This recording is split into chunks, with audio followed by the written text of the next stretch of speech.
Հայաստանի և Թուրքիայի 311 կիլոմետր սահմանագծի 72 կիլոմետրը Շիրակի մարզին է բաժին ընկած։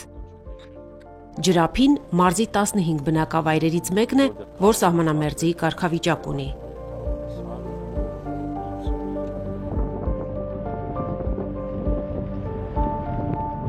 Ջրափի գյուղը կառուցվել է 1974 թվականին։ Ախուրյանի ջրամբարի կառուցման պատճառով ներքին և վերին ջրափիները միավորվել են և տեղափոխվել վերև, այս հարթավայր։ Ջրամբարի տակ մի քանի գյուղ է մնացել։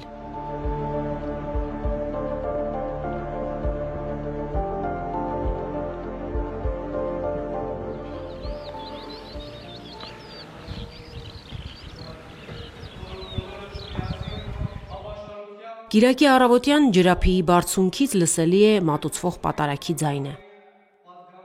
1862 թվականին կառուցված Սուրբ Աստվածածին եկեղեցին և 10-ից 11-րդ դարերի քարավանատունը այստեղ են տեղափոխվել Ախուրյանի ջրամբարի կառուցման ժամանակ, 1970-ական թվականներին։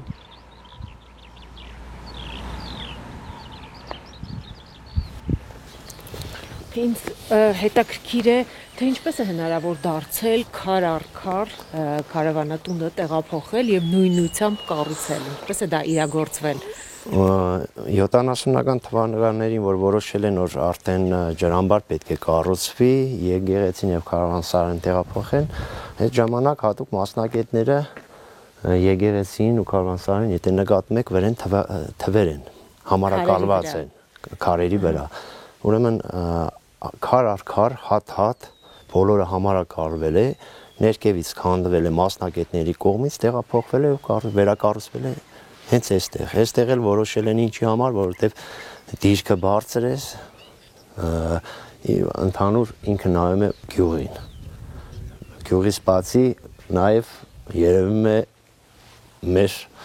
հագառակ կողմին, պարզ, մեր եկեղեցին։ Ճշգրտությամբ, նույնությամբ է տեղափոխվել, ինչ որ մի մաս մնացել է ներքևում։ Չէ, բոլոր քարերը այս պահի դրությամբ։ Այսքանն էր պահպանվել։ Չէ, իմի որ նկատեք, կողքը քարեր կան։ Այս ամեն մի քարը իր նպատակային տեղն ունի քարավանսարի իջևանատան։ Դեռ հնարավոր է, եթե մասնագետ լինեն, եթե ինչ որ մի հատ ֆինանսավորում լինի, հնարավոր է նորից ամբողջական տեսքը ստանալ։ Քարավանատունը կառուցված է եղել անի տանող բանուկ ճանապարհին։ Այստեղ են Վրաստանից և Հայաստանի հյուսիսային գավառներից անցնող դարձողներն իջևանել։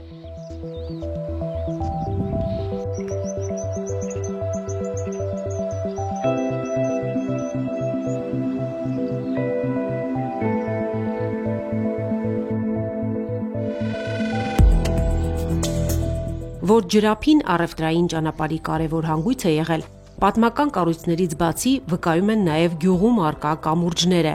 որոնց մի մասը ջրամբարի տակ է մնացել։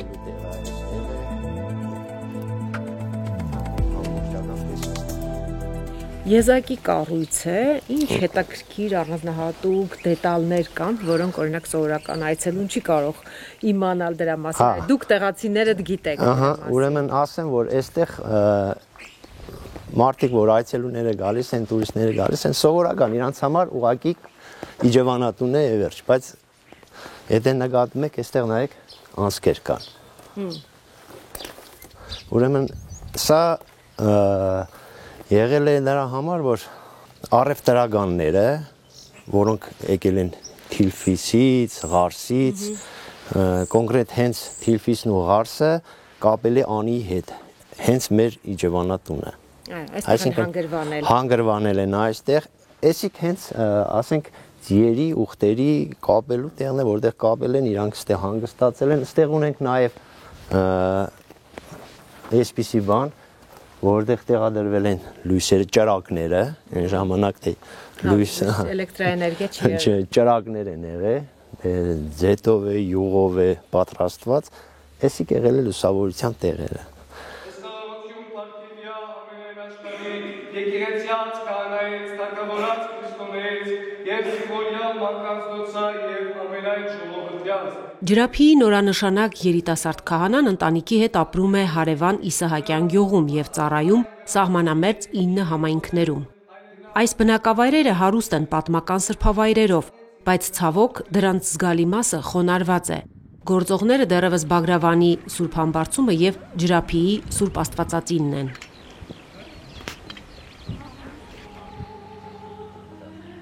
«2019 թվականին թեմական առաջնորդի կողմից օծվեց եւ տեղադրվեց եւ հիմա շատ բարձր զանգ ունենք, որը նաեւ լսելի է ամբողջ գյուղի տարածքում եւ նույնիսկ Թուրքիայում լսվելի է։ Քիչ հեռու, քիչ այն կողմ տեսնում ենք Թուրքիան եւ ինչպես մենք ենք իրենց տեսնում, շատ բացահայտ իրենք են մեզ տեսնում։ Այս տարիների ընթացքում երբ ունեցանք բազմաթիվ տարածքային եւ ֆիզիկական կորուստներ, մենք առավելևս պարտավորված ենք նման միջավայրում ապրելով, առավելևս զորացնելու մեր համայնքները, մեր հայրենիքը։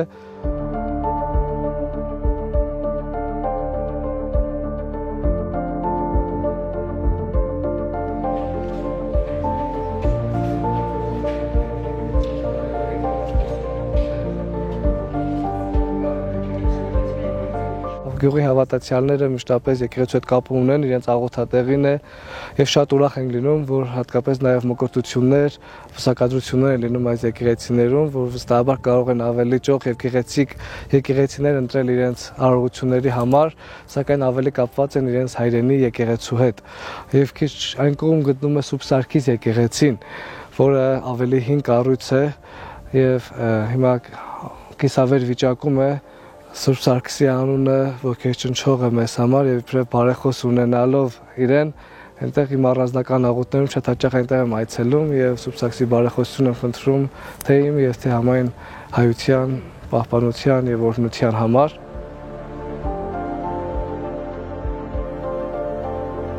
Այս կողմերում մարդիկ պատմում են, որ Ախուրյանի ջրամբարի կառուցման ժամանակ ջրի տակ են անցել նաեւ Շիրակավան, Իսահակյան գյուղերի եկեղեցիները։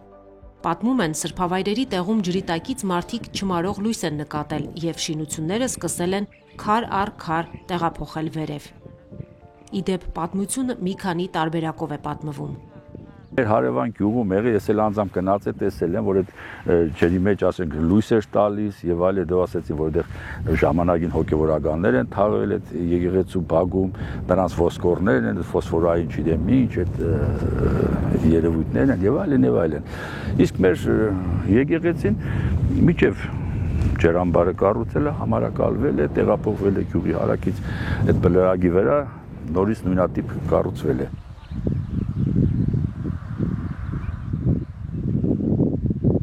Ձեր ասած կամուրջը, որ ասում եք, հիմա մնացել ես ջրի տակ է մնացել, այդ միջնադարյան ժամանակների կամուրջ է, ապահովել է, ասենք դեպի Անի մայրաքաղաք, Անին էստեղ է, փոքր բլրագի հետևն է Անի քաղաքը, դեպի Անի գնացող առևտրական, ասենք այդ քարավաններին, կարգերին եւ այլն։ Միջև Անի հասնել է 9 հատ այդ կարգի կամուրջներ են եղել, որոնք ապահովել են մուտքը դեպի Անի։ Այն փոքր բլրագի հետևում է, հա, Անի։ Այո, այս ուղղությամբ որ նայենք, դրապես բլրագն է խանգարում Անին տեսնելու համար։ Եթե մի քիչ բարձրանանք վերևից այն մյուս բլրագի վրա, դեռ արդեն մենք Անին կարող ենք տեսնել։ Սա անցակետ։ Այո, ուղիղ գծով երևի այդպես օտային ճանապարհով հաշվենք, երևի մի 7-8 կիլոմետր երևի այդպես կամ լավ 10 կիլոմետր այդպես ուղիղ ճանապարհով եթե հաշվել ունենք, բայց գիտեք երբ մտնում եք Անի, ինձ բախտը վիճակվել լինել Անիում, թվում է թե հիմի րոպե առ րոպե այդ եկեղեցիների, այդ կամարների, այդ չգիտեմ Պարիսների կողքից ինչ որ մի հատ պետք է ասենք Բագրատումների արքաներից որևէ մեկը պետք է հայտնվի, այդպեսի տպավորություն է, որ Մասնագիտությամբ ինժեներ տնտեսագետ Միքայել Կարապետյանը, որի հետ գյուղի մի ծայրից մյուսն անցանք, խորհրդային տարիներից ի վեր տարբեր պաշտոններ է զբաղեցնում։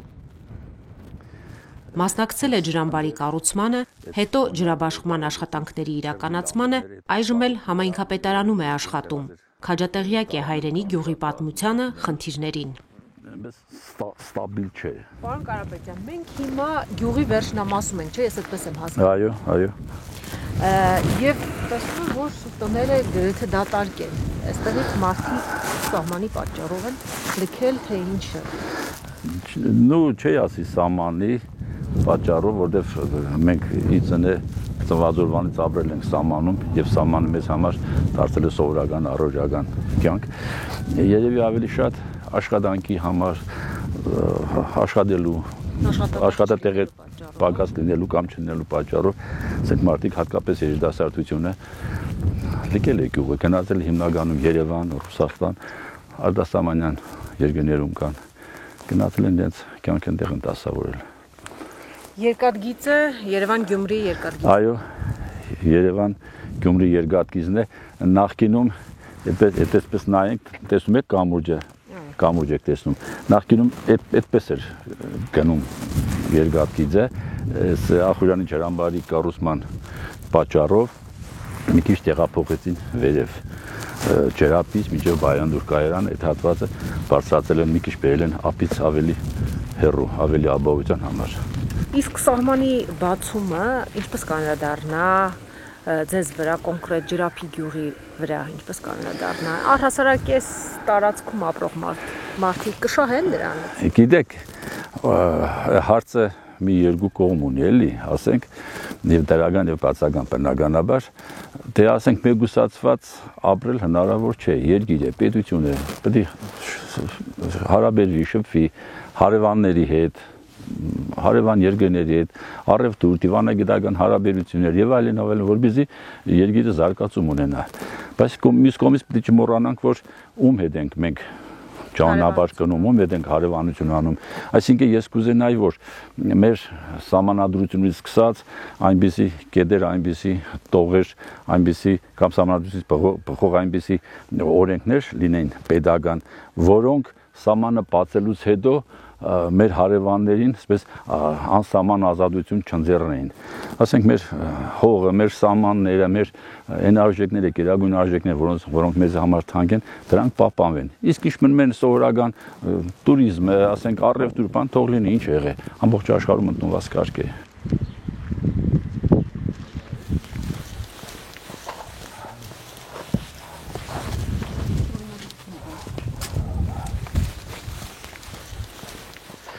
Այս էլ մեր արտադրամասն է, մեր գյուղի հպարտությունը կարելի է համարել, որովհետև իրոք շատ կարևոր է մեզ համարում, որ նմանատիպ արտադրամասները մյուս համայնքները նույնպես կարևոր ներդրում է եւ պետք է որ նման ներդրումները կատարելիս այն իրավագիտակցությամբ առաջնորդել, որ առաջին եկամուտը չէ, առաջին զարգացումն է։ Այդ ամենաառաջին կարևոր զարգացման էտապներից մեկն է։ Ասենք եւ տեսնենք արդեն ներսում ինչ է կատարում։ Ուրեմն մեր արտադրամասն է, արտադրական տարածքն է, Ջրափի համայնքը իմ հայրենի գյուղն է։ Արտադրամասը սկսել է աշխատել 2024 թվականի հուլիս ամսին, արդեն մոտավորապես 9 ամիս է, 8-ից 9 ամիս է աշխատում ենք։ Մտահղացումը բավականին երկար ժամանակ է մտահղացում ունենք, որպեսզի գյուղում ստեղծենք ինչ-որ մի աշխատատեղ, որը կնպաստի թեկուզ քիչ քանակությամբ աշխատողների, բայց 4-5 աշխատողեր որ ներգրավենք, դա արդեն իսկ մեծ հաջողություն կլիներ։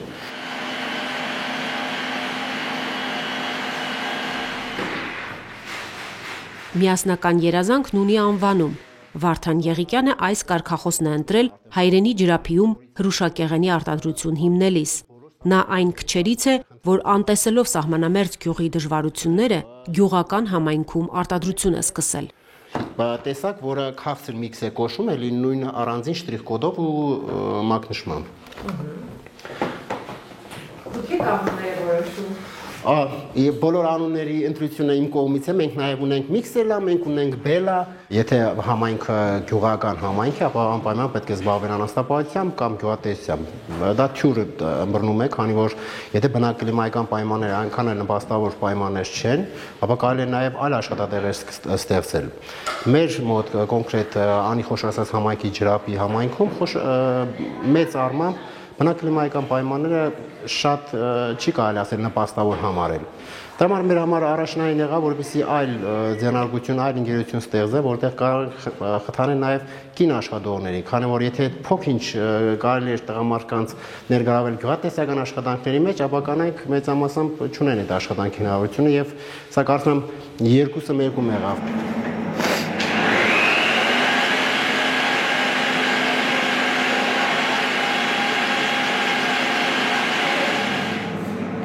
Զինվորից հետո դա գյուղացին է։ Իսկ եթե զինվորի թիվունքը դադարք է, ես մտածում եմ, որ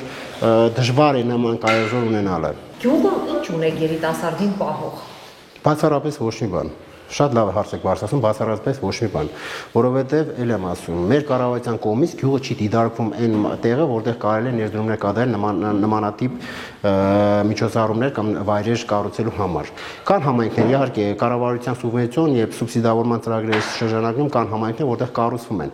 Փոքր խաղահրապարակներ, փոքրիկների համար կամ ինչ որ մի ժամանցի վայրեր, բայց իրավագիտակցությունը ժողովրդի մոտ հասարակության մոտ բարձրացնել այն աշճանի, որ դու պետք է քո ժամանցը հասկացնես գյուղում, որովհետև դա հետաքրքիր է, չկա այդ խթանի հանգամանքը։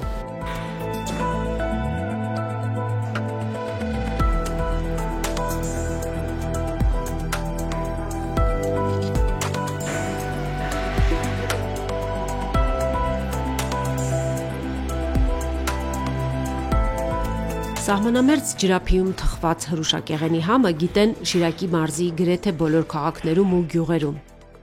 Վարդան Եղիկյանը մտադիր է արտադրության ծավալները ընդլայնել եւ լրացուցիչ աշխատատեղեր ստեղծել սահմանապահ համագյուղացիների համար, եթե իրացման խնդիրները կարողանա լուծել։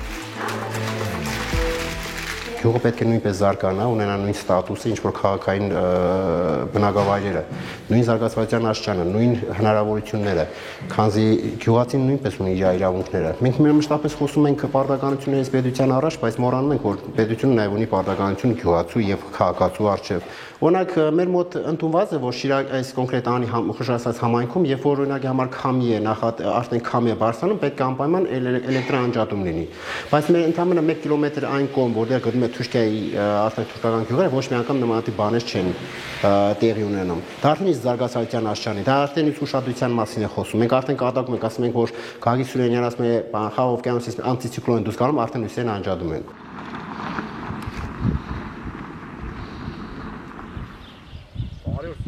Արյոր։ Էս ի՞նչ տեսարժաններ են կտեսնեք։ Ախուրյանի ջրամբարը կառուցվել է Խորհրդային Միության եւ Թուրքիայի համաձայնությամբ Ախուրյան գետի ստորին հոսքում։ Համաձայնագիրը ստորագրվել է 1963 թվականի ապրիլի 25-ին, շահագործման է հանձնվել 1980 թվականին։ Այն կարգավորում է Ախուրյան, Կարս, Կարախան եւ Չորլի գետերի հոսքը։ Մասնագետները հաշվել են, որ սնուցումը, ջրամբարի լուսնուցումը կատարում է երկու պետությունների գետերի հաշվին, բնականաբար օգտագործումներ պետք է լիներ հավասարաչափ։ Մեկ մեր ջրամբարի ոռոգումից օգտվում են հիմնականում Թալինի, Բաղրամյանի շրջանի հարյուրավոր, հազարավոր հեկտարներ ջրվում են, որոշ չափով նաև անիից։ Այնպես որ շատ իսկ Թուրքի կողմից Իգդիրի կողմից, դեպի Իգդիրի կողմ է գնում իրենց այդ կանալը։ Շատ գյուղատնտեսության համար շատ կարևոր բնականաբար հակառակ դեպքում այդ կան մեծ ծախսեր չէին կատարի ջրամբարը կառուցելու համար։ Իր ծավալներով մենակ Սևանին է զիջում 525 միլիոն խորանարդ մետր տարողություն ունի այս ջրամբարը։ Որոշ տեղերում այդ պատնեշի մոտ խորությունը կարող է հասնել մինչև 60 մետրի, բավականին խորը ջրամբար է։ Այսինչ որ կինոյի մեջ պետք է հանի, թե չէ պրոստը գյուղի մեջ։ Ջրային հարուստ ռեսուրս ունենալով հանդերձ Ջրափի գյուղը ոռոգման ջրի խնդիր ունի։ Մարդիկ տնամերձ հողերն անգամ չեն կարողանում մշակել։ Պատճառը ջրատար համակարգի բացակայությունն է, ինչպես հարևան, այնպես էլ սահմանամերձ այս գյուղում ցորեն եւ գարի են միայն մշակում։ Աշխատատեղեր չլինելու պատճառով Ջրափիի բնակչության թիվը տարեստարի նվազում է։ Հայ-թուրքական սահմանի այս գյուղում 450 բնակիչ է ապրում։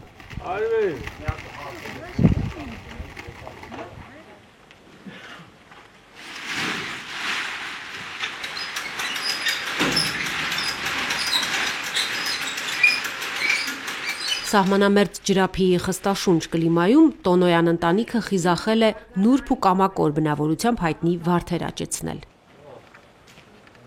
Ջերմոցային տնտեսության համար զգալի ներդրում են արել, սպասում են արդյունքին։ Գյուղի մեջը ես եմ դրել, ուրիշ ջերմոց չկա։ Փորձել ենք ելել, աշենք ինչ կիղան։ Բայց մեր կլիմային բան չէ։ Էշմիածինի կողմերն է լավ։ Ստեղան շատ ցուրտ է։ Չի եղնում։ Ահակին ծախս եմ եղել։ Մոտ էսի չեմ հաշվում։ Մոտ 1.5 միլիոն վարելիքին փող եմ ծախսել։ Ծմերը։ Հոկտեմբերի կեսից վարել ենք, անհարի այսօր վարում ենք։ Նոր աճում է արդեն, էլի զգացվում է, որ աճ կա։ Ոչ գնացել եմ, ոչ հարցրել եմ, ոչ բանկից փող եմ վերցրել։ Ես իմ ուժերով դրել եմ։ Նա այն քիչ կեղնի։ Իսկ առհասարակ որ գյուղը զարգանա, երիտասարդները մնան, ընտանիք կազմեն, ինչ է պետք։ Դե փող եղնի, էլի, փողը նոր եղնի կդնեն, էլի, ամեկը մեր բանկեն են, էլի։ Հա, Ռուսաստան էշտան ինչ են։ Ամեկը սպես բանում դնեն կաբրին, էլի։ Ամրիչ։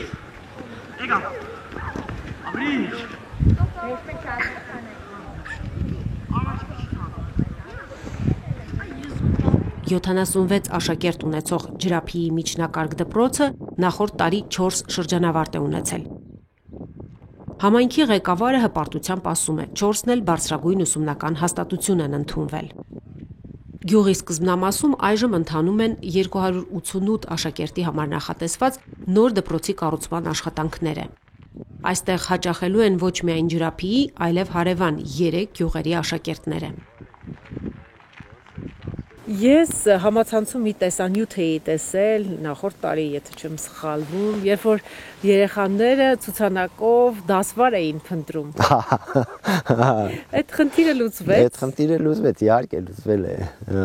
Ճիշտն ասած, էթիկը Իսկ կադրերի պակաս կա դպրոցում։ Չէ, չունենք։ Ուսուցիչները կան բոլոր առարկաների։ Բոլոր առարկաների ուսուցիչներն ունենք, Գյումրիից ունենք ուսուցիչ, Ազատանից ունենք ուսուցիչ, Քաղաքարտիկից ունենք, չէ, համալրված է։ Գյուղի լրջագույն խնդիրներից մեկն էլ Ջրափին հարևան գյուղերի եւ քաղաքի հետ կապող տրանսպորտային միջոցների բացակայությունն է։ Իդեպ այս տարածաշրջանում քաղաք ասելով մարդիկ հասկանում են Գյումրին, ոչ թե Երևանը։ Չնայած որ դեպի Երևան էլ երթուղային կամ ավտոբուս չկա։ Միակ փոխադրամիջոցը գնացքն է։ Մենք սահմանամերձ չենք, մենք սահմանապահ գյուղ ենք։ Ամբողջ գյուղով սահման ենք պահում։ Այս մի քանի տներն էլ որ մնացել են, երիտասարդները չեն էլ ուզում մնան գյուղում, բայց չնայած դրան իմ տղաներս երկուսն էլ գյուղում են։ Ինձ այդ հավասար մեղվապահությամբ է զբաղվում։ Ինչ հարց կուզենայիք ձեր գյուղում լուծված տեսնել։ Ինչ հարց։ Հարցեր շատ կան։ Օրինակ մենք մանկապարտեզ չունենք, իմ թորիկս գնում է Գյումրի մանկապարտեզ։ Քանի կիլոմետր է հաղթահարում մոտավորապես։ 30-35 այդքան էլ գնալ գալը, տրանսպորտ չունենք։ Մենք գյուղ, քաղաք տրանսպորտ չունենք, բացի երկաթգծից մենք ուրիշ տրանսպորտ չունենք։ Մնում է սեփական մեքենաները, բայց այդքան պետք է մեկը չաշխատի, որ ամբողջ օրը գնա գա, չէ՞։ Հարմար չէ։ Մեղվապահությունը սիրած զբաղմունքից բիզնես գաղափարի է վերածել Ջրափի գյուղի բնակչուհի Հռիփսիմե Պետրոսյանը։ Նա ոչ միայն բարձրորակ մեղր է առաջարկում գնորդին, այլև մեղվամթերքից ստացվող տարբեր դեղամիջոցներ։ Շիրակի հրաշագործ բնությունից ստացվող մեղվամթերքը տիկին Հռիփսիմեն անվանել է թորնուհու Արփիի անունով։ Սկսվել է մի մեղվից, այն էլ որ փախեց ձակ է, փախե եկել է իմ հայատ, ճիշտ է, դա չկարողացա շատացնել, բայց արդեն սովորել էի։ Հետո երկու մեղվա ընտանիք գնեցի, հետո դարձրի 25-ը, հետո մի տարի այդ 25-ից ոչ մեկը դուրս չեկավ գարուն։ Գյուղում մենակ դուք եք մեղվապահությամբ զբաղվում։ Շատ մեղվապահներ կան գյուղում։ Բայց ամենամեծ տնտեսությունը ձերն է կարծես։ Հա, երևի։ Ես ինքս հիմա ունեմ նաև բացի իմ տնտեսությունից ունեմ 4 կրծեր գործընկերներ գյուղում, որոնց հետ ես աշխատում եմ։ Հետո զանգում եմ, հարցնում եմ մեղու դուրս դրել ես, ոնց էր, ինչ կար, ասում եմ, այսպես լավ մեղու ոչ մի անգամ դուրս չի հանել։ Դուք ուշադրություն դարձնում եք թե Սահմանյային կողմում ինչ է տեղի ունենում, նրանց գյուղերը հարևան երկրի գյուղերը ինչպես են զարգանում։ Դե ուշադրություն դարձնելը որն է,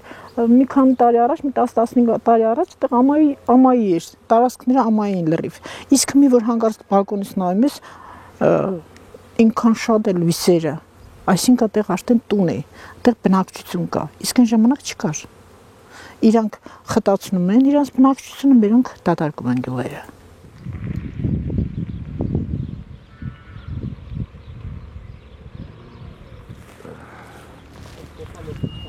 Հասնում ենք փաստորեն։ Հա, հասնում ենք։ Մենք որ Ղարաբաղից հետ ենք գալիս, գիշերը ճանապարհը շփոթեցինք, գնացինք թե մեր անգսպես մի ցուցանակի գրած է հայ-ադրբեջանական սահման, բանի կողմերը։ Այդ այսպես սահման էր, բայց ես տեսնում եք անձաթղթի եւ անձը հազարդով փաստաթղթերի արկայությունը պարտադիր է։ Մենք տեղացի ենք, բայց մեզի նորից պրոպուսկ են տալիս անցագիր KGB-ն, ոստիկանությունը, ռոզիսկի տագե, այո, 3 ամիս 4 ամիս անցնում է մինչև այս ապրիլը, այո, մինչև այս ապրիլին այդ անձաթղթերը գալիս է, նորից բաժանում ենք։ Սահմանային փշալարերը գյուղից ներս են, մարդկանց վարելահողերը փշալարից այն կողմ, որտեղ հասնելու համար ամեն տարի գարնան սկզբից գյուղացիները անցագրեր ստանալու համար փաստաթղթավորման ընթացակարգ են անցնում։ Կարող ամուսին ունենա, կինը չունենա, կան հասնել այստեղ, ամուսնուն թողենք, կինը հետ դառնա, չեն թողնի գնալու։ Այդ ռեժիմը առաջ Փշալարերից այն կողմ դեռ Հայաստանի Հանրապետություն։ Այո, հայկական հող է։ Չեզոքոտի է համարվում։ Չէ, ինչի մեր սեփական կատաստրով հաստատված սեփականության հողեր ունենք,